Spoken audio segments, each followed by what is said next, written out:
Coming up on Campus Connection. A massive oil spill is harming wildlife off the coast of Huntington Beach. Experts are calling it an ecological disaster.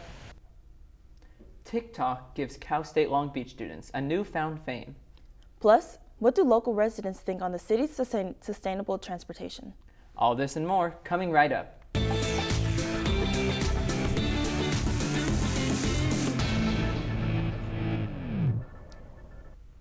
Welcome to Campus Connection. I'm Jada Knight. And I'm Eric Drake. We are happy you're tuning in today. We have a lot in store.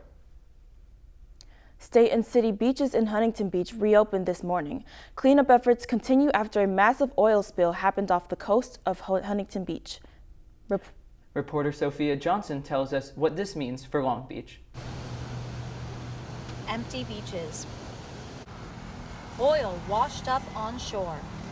The devastating effects of an oil spill are already visible in Huntington Beach as cleanup crews in hazmat suits line the shore. Every year, one of these tankers blows up and so the damage is just cataclysmic. 126,000 gallons of oil spilled into the ocean from an offshore rig in Orange County.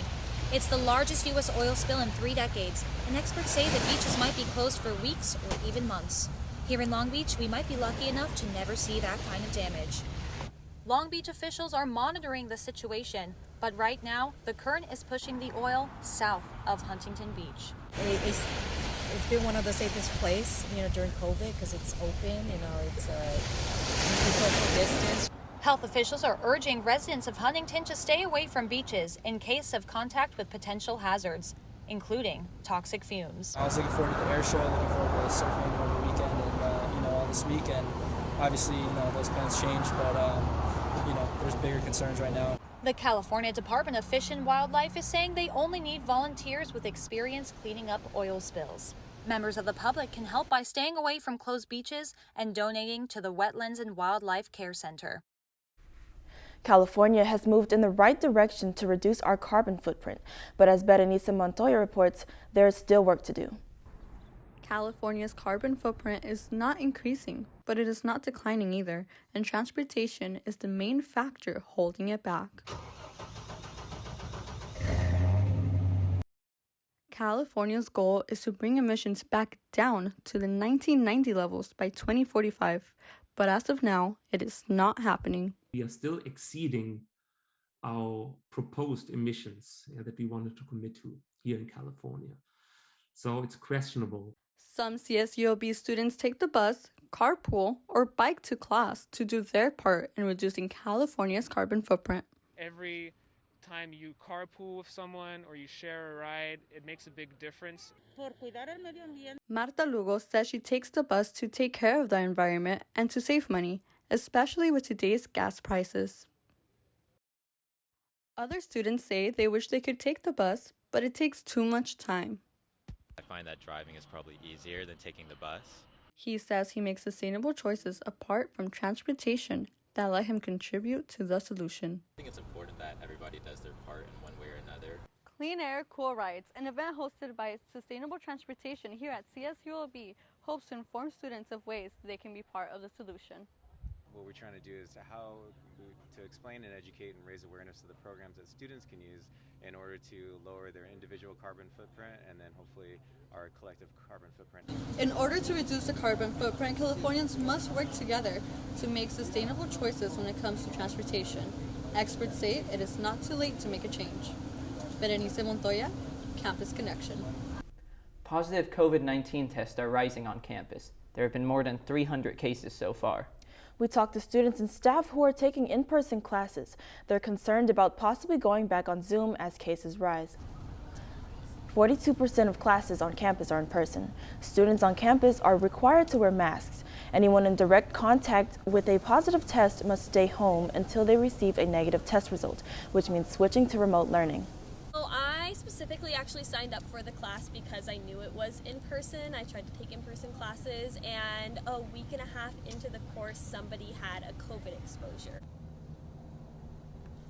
Over 13,000 students and staff members are now fully vaccinated.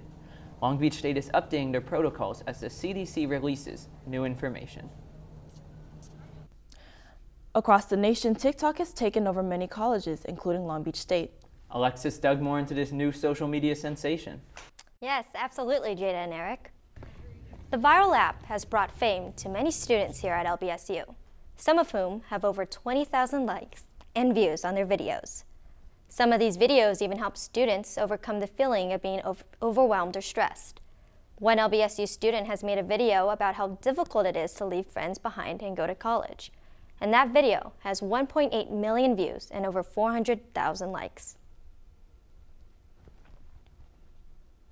I was really surprised and just to see how far it's still growing. It's weird because I'm still getting like comments or like active comments going back to that video still to this day, since it's been like, I think 2 months since posting that TikTok. A lot of comments on his video show empathy and understanding. One comment even said, "Oh man, yeah, I felt this. I struggled really hard making friends, and being 900 miles away from the ones I do have is tough." College can bring some difficult challenges. Luckily, our very own ASI has a TikTok that can be comforting to any student. From special events on campus to relatable videos, the ASI TikTok has everything for an LBSU student to enjoy. You can find more at their page at CSULB ASI. Now back to you guys. Thank you, Alexis. I love TikTok. Yeah, I have to start making some more videos. Although it's Halloween season, October is also Breast Cancer Awareness Month, and CSULB's sports are celebrating. The women's volleyball team is celebrating Breast Cancer Awareness Month with their annual Pink Game.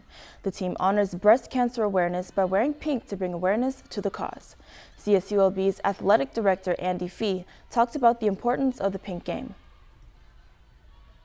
Our athletes, some of whom have had family members, as I mentioned, with breast cancer. So it's been something important to all of us, and especially, I think, all of our women's programs for sure. The team will play against the UC San Diego Tritons on October 15th at 7:30 in the Walter Pyramid. Students get free admission to the game. You can also catch the game on TV at ESPN+. Thank you for tuning in today. I'm Jada Knight.